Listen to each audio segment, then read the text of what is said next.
ሰላም ሰላም ውድ ቤተሰቦች እንደምን ቆያችሁን? በዛሬው ቪዲዮአችን ደግሞ the nature of slave trade የሚለውን ቶፒክ እናያለን።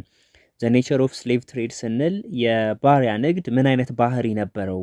በተለይ በአፍሪካ ውስጥ ባሪያዎቹ መጀመሪያ ሲያዙ ጀምሮ ማለት ነው። ከዛም in the middle passage ላይ ወይ ደግሞ በጉዞ ላይ ያሉ ይሄ ማለት ከአፍሪካ ወደ አሜሪካ ሲሄዱ በጉዞ ላይ ያሉ የባሪያ ንግድ ሂደቱ ምን ይመስላል?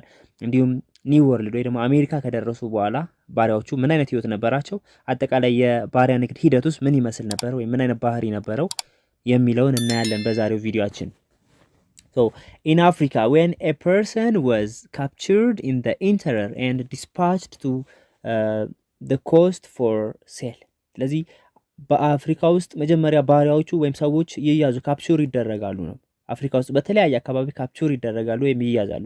ከተያዙ በኋላ በፍጥነት ወዴት ነበር የሚወሰዱት? ወደ ኮስታል ኤሪያ ላይ ወይ ደግሞ እነዚህ የባሪያ ማከማቻ የሆኑ ስፍራዎች ወይም ደግሞ ኮንሰንትሬሽንስ ኦፍ ስሌቭ የምንላቸው እንደነ ጎልድ ኮስት ባለፈው ያየናቸው፣ ስሌቭ ኮስት፣ አንጎላ የምንላቸው በአትላንቲክ ውቅያኖስ ዳርቻ ላይ የሚገኙ የባሪያ ማከማቻ ስፍራዎች አሉ። ስለዚህ immediately ወደዛ ወይ በፍጥነት ወደዛ ይወሰዱ ነበር ነው። It marked the beginnings of a short remaining life of terrible humiliation and suffering. ስለዚህ ይህ ሂደት ወይ ደግሞ ይሄ ባሪያዎቹ ተይዘው ወደ አትላንቲክ ውቅያኖስ ዳርቻ ላይ የሚወሰዱበት ሂደት እንግዲህ እነዚህ ሰዎች በጣም አሰቃቂ በጣም አስፈሪ የሆነው የስቃይ ህይወታቸው መጀመሪያ ይሆናል ማለት ነው። ስለዚህ የስቃይ ህይወታቸው በጣም አስፈሪ የሆነው በውርደት በስቃይ የተሞላው ህይወታቸው የሚጀምረው ከዚህ ነው ማለት ነው። terrible ማለት አስፈሪ፣ humiliation በጣም የሚያዋርድ ወይም ውርደት ማለት ነው። suffering ስቃይ። ስለዚህ እንደዚህ አይነት ህይወታቸው ከዚህ ይጀምራል ማለት ነው የባሪያዎቹ። slaves were no longer treated as human beings but rather as a property like domestic livestock. slaves ወይ ደግሞ ባሪያዎቹ እንደምን ትሪት አይደረጉም? እንደ ሰው ልጅ እንደ ሂውማን ቢንግ ትሪት አይደረጉም፣ እንደ ሰው ልጅ አይታዩም ነበር ነው። rather as a property ስለዚህ እንደ እቃዎቻቸው እንደ ንብረቶቻቸው ነበር ባሪያዎችን ኮንሲደር የሚያደርጉት ደግሞ ትሪት የሚያደርጓቸው ነው። like domestic livestock እንደ ቤት እንስሳቶቻቸው እንደ ከብቶቻቸውም ጭምር ያያቸው ነበር። ባሪያዎች ለነሱ በቃ ሰው አይደሉም ማለት ነው ባጭሩ። they were chained together and marched to the coast where they were locked up in the wooden cage to await the arrival of the next European trading ship. ስለዚህ እርስ በርስ ምን ያደርጓቸው ነበር? ያስተሳስሯቸው ነበር። እንደዚህ አሁን ፒክቸሩ ላይ እንደምታዩት እርስ በርስ ባሪያዎቹ ቼን ሰርተው ወይም ሰንሰለት በሆነ መንገድ ወይ ደግሞ እርስ በርስ ተሳስረው እንዲሁም መጨረሻ ላይ ደግሞ እነዚህ ወደ ኮስታል ኤሪያ ላይ ወስዷቸዋል አስተሳስረው ወይ ደግሞ ቼን አድርገው አንድ ላይ እርስ በርስ አስረው ወደ ኮስታል ኤሪያ ወይ ደግሞ ባህር ዳርቻዎች ላይ ይወስዷቸዋል። እዛም ከወሰዷቸው በኋላ ውድን ኬጅ የምንለው በእንጨት የሚሰሩ የተለያዩ አነስተኛ ቤቶች ወይም ጎጆዎች ውስጥ ተዘግተው እንዲቀመጡ ይደረጋሉ። እስከ መቼ ድረስ? ወደ አውሮፓ እስከሚጓዝ ወደ አሜሪካ ወደ አውሮፓ እስኪጓዙ ድረስ በዛ በውድን ኬጅ ወይ በእንጨት መሰል ወይም በእንጨት በተሰሩ ትናንሽ ቤቶች ወይም ጎጆዎች ውስጥ ተዘግተው እንዲቀመጡ ይደረግ ነበር ማለት ነው። they were then stripped naked men and women together and examined minutely to see if they were fit, strong and healthy. ስለዚህ እነዚህ ባሪያዎቹ ወይ ደግሞ ስሌቮቹ የሚጓጓዙት ብዙ ጊዜ ምን አይደለም ስትራይፕ ኔክድ ነው ማለት እርቃናቸውን ምንም አይል ልብስ ሳይለብሱ ያው እንደ ፕሮፐርቲ እንደ እንስሳቶቻቸው እንደ ንብረቶቻቸው እንደ እቃዎቻቸው ነው የሚያዩት። ሰዎች አይደሉም፣ እንደ ሰው ኮንሲደር አያደርጓቸውም ባሪያዎችን። ስለዚህ እርቃናቸውን ልብስ እንኳን አያለብሷቸውም።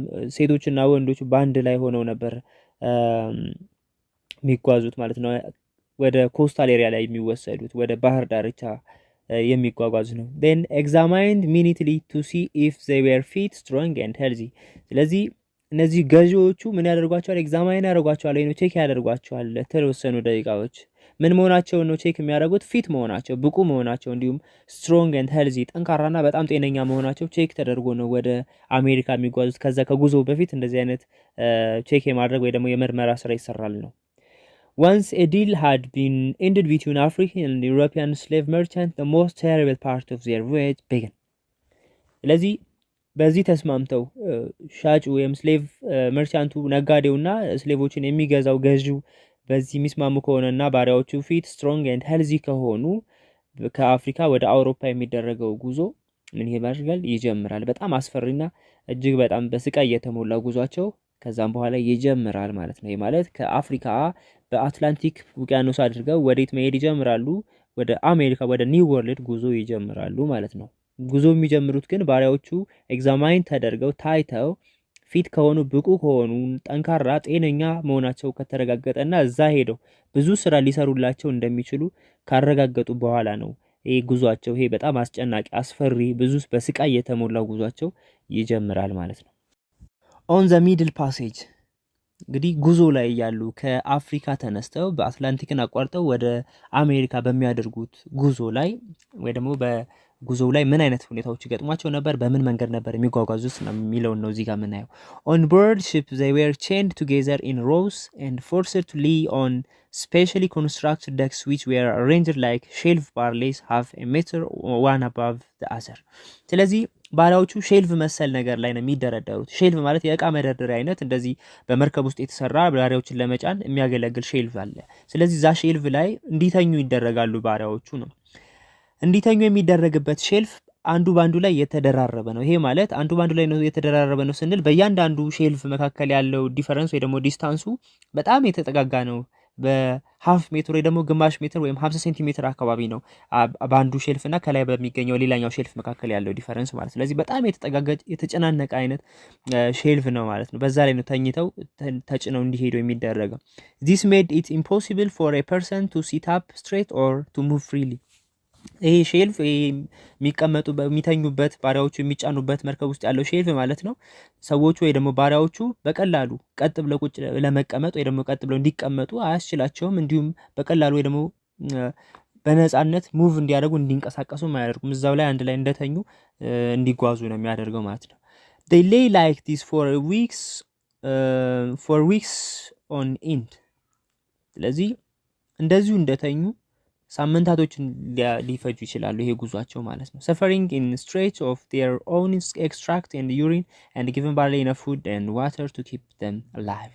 ስለዚህ እንደዚሁ እንደተኙ ለሳምንታት ይጓዛሉ። በዛ በሳምንታት ጉዟቸው ላይ እንግዲህ መንቀሳቀስ አይችሉም። ቅድም እንዳልኩት ቀጥ ብሎ መቀመጥ አይችሉም። እንደተኙ እንደዛው እንደተኙ መንቀሳቀስ ስለማያስችል የሚጫኑበት ሼልፉ እዛው ላይ ነው የሚቀመጡት። ለሳምንታት እዛው ላይ ይተኛሉ ነው። ስለዚህ በዚህ ሂደት ላይ ለሳምንታት በሚያደርጉት ጉዞ ላይ ሽንታቸውን እንዲሁ ሌሎች ጽዳጆቻቸውንም ጭምር እዛው የተኙበት ቦታ ላይ እንትን ይሉ ይጸዳዱ ነበር። እዛው ላይ ምግብ ይሰጣቸዋል። የሚሰጣቸው ምግብ በጣም በቂ ያልሆነ ምግብ ጀስት ሰዎቹ እንዳይሞቱ ሰርቫይቭ እንዲያደርጉ ብቻ በህይወት እንዲቆዩ ብቻ የሚደረግ ምግብ የገብስ ምግብ ይሰጣቸው ነበር ማለት ነው። ስለዚህ እዚህ ጋር በምታዩት መንገድ ሼልፎቹ እንደዚህ አይነት የተሰሩ ናቸው። እንደምታዩት እዚህ ጋር ሰዎቹ በተለያየ አቅጣጫ እንዲተኙ ተደርጎ ነው ለሳምንታት በዚህ መንገድ ነው እንግዲህ ባሪያዎቹ ከአፍሪካ ወደ ኒው ወርልድ ወይ ደግሞ ወደ አሜሪካ ይጓጓዙ የነበሩት ማለት ነው። በዚህ ሂደት ላይ እንግዲህ በጣም በርካታ ሰዎች ወይም ደግሞ ስሌቭስ ይሞቱ ነበር ማለት ነው። those that died were simply thrown overboard። እንግዲህ በዚህ ጉዞ ላይ በጣም በርካታ ስሌቮች ወይም ደግሞ ሰዎች ይሞቱ ነበር። ሲሞቱ ግን በቀላሉ ከዛ ከመርከቡ ላይ አውጥተው ወዴት ነበር የሚጥሏቸው? ወደ ባህር ወደ ውቅያኖሱ ላይ አውጥተው ይጥሏቸው ይወረውራቸው ነበር ነው። on average between 15 and 13% could be expected to die of disease, maltreatment or exhaustion during the 3 to 6 weeks of the transatlantic crossing። ስለዚህ ከ15 እስከ 30% የሚሆኑት ባሪያዎች ወይም ስሌቮች ይሞታሉ በዚህ ወይ ደግሞ እንደሚሞቱ ይጠበቃል። በዚህ ጉዞ ላይ ከተጫኑት ባሪያዎች 15 እስከ 30% ወይም ደግሞ በመቶ የሚሆኑት ባሪያዎች እንደሚሞቱ ይጠበቃል። የሚሞቱት ግን በተለያዩ በሽታዎች በዲዝስ ይሞታሉ። እንዲሁም ማልትሪትመንት በሚደርስባቸው እንግልት ወይ ደግሞ በበደል አማካኝነት ሊሞቱ ይችላሉ። and exhaustion በዚህ መንገድ ነው የሚጓዙ። ስለዚህ በዚህ በጣም በማይመች መንገድ ነው። በጣም ለሳምንታት ከ3 እስከ 6 ሳምንት ይፈጃል ጉዟቸው። ስለዚህ በድካም ምክንያት በበሽታ በሚደርስባቸው እንግልት ወይም በደል ይሞታሉ ሰዎች ማለት ነው። ስለዚህ ይሄ ጉዞ ከ3 እስከ 6 ሳምንታቶች ሊፈጅ ይችላል። ከአፍሪካ እስከ አትላንቲክ ውቅያኖስን ክሮስ አድርገው አሜሪካ እስኪደርሱ ድረስ ከ3 እስከ 6 ሳምንታት ሊፈጅ ይችላል። በዚህ ሂደት ላይ እንግዲህ በጣም ብዙ ባሪያዎች ከ15 እስከ 30% የሚሆኑ ባሪያዎች እንግዲህ ይሞታሉ ወይ ደግሞ እንደሚሞቱ ይጠበቃል ማለት ነው። ኢን አሜሪካ እንግዲህ ባሪያዎቹ አሜሪካ ከደረሱ በኋላስ ላይፍ ኦን ዘ ፕላንቴሽን ኦፍ ዘ ኒው ወርልድ ዋዝ ሃርድ ኤንድ ሾርት። እንግዲህ ባሪያዎቹ አሜሪካ ሪች ከደረሱ በኋላም ላይፋቸው ሃርድ ነበር። በጣም መጥፎ የሆነ ህይወት ነበራቸው። እንዲሁም ሾርት ነው። በጣም ብዙ ጊዜ ረጅም ጊዜ መቆየት አይችሉም። ወዲያው ይሞቱ ነበር ነው። some never survived the trauma and depression of leaving Africa። ስለዚህ አንዳንዶቹ ወይም አብዛኞቹ ወይም ብዙዎቹ ባሪያዎች አሜሪካ ከደረሱ በኋላም ህይወታቸው በጣም ሃርድ እና ሾርት ነው። በጣም ከባድ የሆነ ህይወት ነበር የሚያሳልፉት። በዚህ ከባድ ህይወት ደግሞ በቀላሉ ይሞቱ ነበር። ስለዚህ ሾርት ነው ላይፋቸው ነው። ብዙዎቹ እንግዲህ አፍሪካን ጥለው በመሄዳቸው ከአፍሪካ በመሄዳቸው ዲፕሬሽን ውስጥ የገቡ አሉ፣ ወይ ደግሞ የተለያዩ ድብርት ውስጥ የገቡ አሉ። በዚህ ድብርት እና በዚህ ትሮማ ወይ ደግሞ በዚህ ቅዠት ወይ በሚያቃዥ አፍሪካን በመልቀቃቸው ምክንያት በሚመጡ ተጓዳኝ ነገሮች ብዙ ወይም ረጅም ጊዜ መቆየት አይችሉም ነው። ኤንድ ዘን ትራንስ አትላንቲክ ቮዬጅ ከዚህ በተጨማሪ ከአፍሪካን ጥለው ከመሄዳቸው በተጨማሪ ደግሞ በዚህ በትራንስ አትላንቲክ ቮዬጅ ወይ ደግሞ አትላንቲክን ክሮስ አድርገው በሚሄዱበት በዛ ጉዞ በሚደርስባቸው በርካታ ስቃይ፣ እንግልት፣ ድካም ወይም በዛ ጉዳት ምክንያት ብዙዎቹ ረጅም ጊዜ መቆየት አይችሉም አሜሪካ ከሄዱ በኋላ ነው። 1/3 of the population died within the first 3 years and few survived beyond 10 years። ስለዚህ 1/3 የሚሆኑት በሄዱ በ3 ዓመታቸው ውስጥ ይሞታሉ። እንዲሁም በጣም ጥቂቶቹ ናቸው አሜሪካ ከሄዱ በኋላ 10 ዓመትና ከዛ በላይ ወይም ከ10 ዓመት በላይ ሰርቫይቭ ማድረግ ወይም መቆየት የሚችሉት እንጂ አብዛኞቹ በ3 ዓመት እስከ 3 ዓመት ባለው ጊዜ ውስጥ ይሞቱ ነበር ነው። then the main cause of death were under feeding and overworking። ስለዚህ ብዙዎቹ ይሞታሉ። የሞታቸው ምክንያት ደግሞ አንዱ under feeding ነው፣ በቂ የሆነ ምግብ አይሰጧቸውም። ስለዚህ በረሃብ ምክንያትም ይሞታሉ። overworking ነው፣ ስለዚህ በጣም ከመጠን በላይ ስራ ያሰሯቸው ነበር። በዛ በስራ ጉዳት ከመጠን በላይ በመስራታቸው ምክንያት ብዙ ስሌቮች፣ ብዙ ሰዎች አሜሪካ ከደረሱ በኋላ በቀላሉ ይሞቱ ነበር ነው። እዚህ ጋር እንደምታዩት በዚህ መንገድ ነበር አሜሪካ ውስጥ የሚገኙ የተለያዩ ጫካዎችን፣ በጣም ጥቅጥቅ ያሉ ጫካዎችን ቆርጠው መንጥረው ለእርሻ አመቺ እንዲሆን አድርገው የፕላንቴሽን ስራ የሚሰራ ወይ ደግሞ ሸንኮራ አገዳ፣ ቡና፣ ኮተን እና ሌሎች ክሮፕሶችን ወይም ሰብሎችን የሚያመርቱት ማለት። ስለዚህ እጅግ በጣም ከፍተኛ የሆነ የጉልበት ብዝበዛ ይካሄድ ነበረ ማለት ነው በአሜሪካ ውስጥ እነዚህ ባሪያዎች እዛ ከደረሱ በኋላ። ሌላኛው ፖይንታችን ትሪያንጉላር ትሬድ ነው። እንግዲህ ትሪያንጉላር ትሬድ ስንል በሌላ ስሙ ትራንስ አትላንቲክ ስሌቭ ትሬድ ይባላል። ይህ ማለት በሶስት አህጉራቶች መካከል የሚደረግ ንግድ ነው። ኤክስቼንጅ ኦፍ ጉድስ ኤንድ ስሌቭስ አሞንግ 3 ኮንቲኔንት ነው። ስለዚህ የተለያዩ ፕሮዳክቶች ወይም ጉዶች እንዲሁም ምርቶች ማለት ነው፣ እንዲሁም ደግሞ ባሪያዎችን በሶስት አህጉራቶች መካከል የሚደረግ ኤክስቼንጅ ወይም ልውውጥ ነው ትሪያንጉላር ትሬድ የምንለው ማለት ነው። ስለዚህ ከ16ኛው እስከ 19ኛው ሴንቸሪ አካባቢ የተደረገ በሶስቱ አህጉራቶች መካከል የሚደረግ የነበረ የንግድ ልውውጥ ነው ትሪያንጉላር ትሬድ። ትሪያንጉላር ትሬድ የምንለው በአፍሪካ በአውሮፓና በአሜሪካ መካከል በሶስት ማዕዘን ቅርጽ አይነት ስላለው ነው ትሪያንጉላር ትሬድ የተባለ ነው። ሶ ትሪያንጉላር ትሬድ ኢዝ ትሬድ ሩት ቢትዊን አፍሪካ፣ ዩሮፕ ኤንድ አሜሪካስ ዱሪንግ ዘ አትላንቲክ ስሌቭ ትሬድ። ስለዚህ ባሪያ ንግድ ዘመን ወይም አትላንቲክ ስሌቭ ትሬድ በነበረበት ዘመን ላይ በአፍሪካ በአውሮፓና በአሜሪካ መካከል የነበረ የንግድ መስመር ነው ወይም የንግድ ልውውጥ ነው ትሪያንጉላር ትሬድ የምንለው ነው። ስለዚህ ከአውሮፓ ወደ አፍሪካ፣ ከአፍሪካ ወደ አሜሪካ፣ ከአሜሪካ ወደ አውሮፓ እንደዚህ አይነት የንግድ ልውውጦች ወይም ግንኙነቶች ወይም ትሬድ ሩት ነበር ነው። ፍሮም ዩሮፕ ቱ አፍሪካ እንግዲህ ከአውሮፓ የተለያዩ እቃዎች የተለያዩ ፕሮዳክቶች ወይም ደግሞ ማኑፋክቸርድ ጉድስ የምንላቸው ወደ አፍሪካ ይሸጡ የሚላኩ ነበር።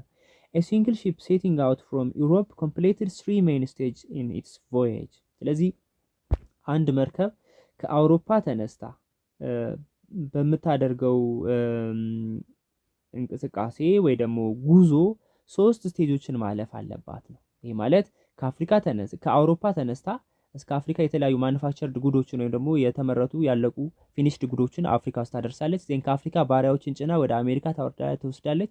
ከአሜሪካ እንደገና ደግሞ የተለያዩ ሮ ማቴሪያሎችን ጭና ወደ ትወስዳለች፣ ወደ አውሮፓ ትወስዳለች። ስለዚህ 3 ስቴጆችን ማለፍ ይጠበቅባት ነበረ ነው በዛን ሰዓት። the first stage carried manufactured goods from Europe to Africa። ስለዚህ የመጀመሪያው ስቴጅ ስንል እንግዲህ የተለያዩ ማኑፋክቸርድ ጉድስ ፊኒሽድ ጉድስ ያለቁ እቃዎች የተመረቱ ምርቶችን ከአውሮፓ ወደ አፍሪካ ታመጣ ነበር ወይ ደግሞ ማምጣት አለባት። ይሄኛው ስቴጅ ነው። The principal European imports to Africa were cheap manufactured goods, mainly glass, cotton clothes, metal hardware and cheap and substandard guns። ስለዚህ ከአውሮፓ ወደ አፍሪካ ይላኩ የነበሩ ማኑፋክቸርድ ጉድስ ወይ ደግሞ ፊኒሽድ ጉድስ የምንላቸው አንደኛ ግላስ እንደነ ብርጭቆ፣ መስታወት አይነት የሚሰበሩ በቀላሉ ሊሰበሩ የሚችሉ አነስተኛ ዋጋ ያላቸው ናቸው። then cotton clothes or ደግሞ ቴክስታይል ከጥጥ የሚሰሩ የተለያዩ አልባሳቶች ወደ አፍሪካ ይላኩ ነበር። ሜታል ሃርድዌር ከብረት የሚሰሩ የተለያዩ እቃዎች፣ እንዲሁም ቺፕ ኤንድ ሰብስታንዳርድ ገንስ ወይ ደግሞ እነዚህ የፋየር አርምስ የምንላቸው በጣም አነስተኛ የሆኑ ከዝቅ ያለ ጥራት ያላቸው የጦር መሳሪያዎች፣ አልኮሊክ ድሪንክ የምንላቸው መጠጦች ወይም የአልኮል መጠጦችን ጨምሮ በርካታ ፕሮዳክቶች ዝቅተኛውን ሰብስታንዳርድ የሆኑ ፕሮዳክቶች ወደ አፍሪካ ከአውሮፓ ይላኩ ነበር ነው። ፍሮም አፍሪካ ቱ ዘ ኒው ወርልድ ነው። ይሄ ደግሞ ከአፍሪካ ወደ አሜሪካ ምንድን ነበረ የሚላከው ወይ ደግሞ ምን አይነት ፕሮዳክቶች ነበር የሚሸጡት በዚህ ትሪያንጉላር ትሬድ ውስጥ? ስሌቭ ዌር ሶልድ ፎር 2 or 3 times what they had cost on the African coast።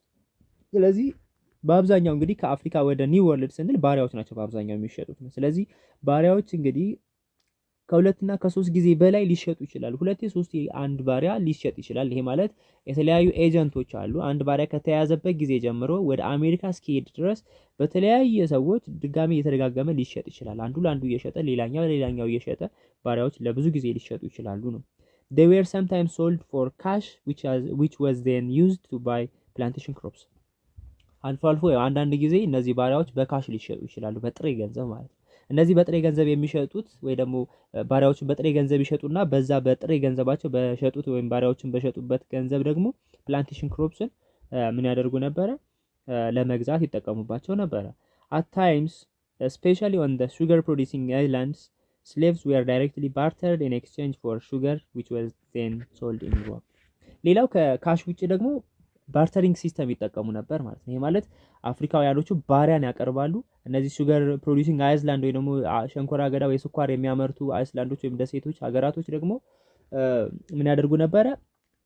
ስኳር ይሰጧቸውና ባሪያዎችን ይወስዱ ነበረ። እቃን በእቃ ወይ ደግሞ ሰውን በእቃ የመለወጥ አይነት ሂደት ወይም ባርተሪንግ ሲስተም ይጠቀሙ ነበር ነው። እነዚህ ሰዎች ሹገሩን በባሪያ ይቀይሩና ወይም ስኳሩን በባሪያዎች ቀይረው ባሪያዎቹን ከሰጡ በኋላ ስኳራቸውን ተቀብለው ያንን ስኳር ደግሞ ለማን ይሸጡ ነበር? ለአውሮፓውያን ሶልድ ያደርጉ ወይ ደግሞ ይሸጡ ነበር ማለት። ስለዚህ ከአፍሪካ ውስጥ በአብዛኛው ስሌቮች ነበር ወደ ኒው ወርልድ ወደ አሜሪካ ይሸጡ ወይም ይላኩ የነበሩት ነው። ፍሮም ኒው ወርልድ ቱ ኢሮፕ ወይ ደግሞ ከአሜሪካ ወደ አውሮፓስ ምንድን ነበር ኤክስፖርት የሚያደርጉት አሜሪካኖች ለአውሮፓውያን ስንል? the main export plantation to Europe were sugarcane, coffee from Brazil, sugarcane from the Caribbean island and tobacco and cotton from the southern parts of North America። ስለዚህ በአብዛኛው ሮ ማቴሪያሎችን ነው ለአውሮፓውያን የሚሸጡት እነዚህ ኒው ወርልድ ወይም አሜሪካውያኖች ናቸው። ስለዚህ አንደኛ ሹገር ኬን ሸንኮራ አገዳን ይልኩ ነበር፣ ኮፊ፣ ቡና፣ እነዚህ ሁለቱ ምርቶች ከብራዚል ወደ አውሮፓ ይላኩ ነበር። ሌላኛው ሹገር ኬን ፍሮም ካሪቢያን አይስላንድስ ነው። ካሪቢያን ከምንላት እነዚህ የደሴቶች ውስጥ ሹገር ኬን ይላክ ነበር። ቶባኮ ኤንድ ኮተን ፍሮም ሳውዘርን ፓርትስ ኦፍ ኖርዝ አሜሪካ፣ ከሰሜን አሜሪካ ደቡባዊ ፓርት ላይ ደግሞ ትንባሆና ጥጥ የሚባሉ ፕሮዳክቶች ወይም ሮ ማቴሪያሎችን ወደ አውሮፓ ኤክስፖርት ያደርጉ ነበር ማለት ነው። ሶ የዛሬው ክላስ እዚህ ላይ ያበቃል። ኔክስት ክላሳችን ደግሞ አቦሊሽን ኦፍ ስሌቭ ትሬድ የሚለው ፖይንት እናያለን። ታንክስ ፎር ዋቺንግ።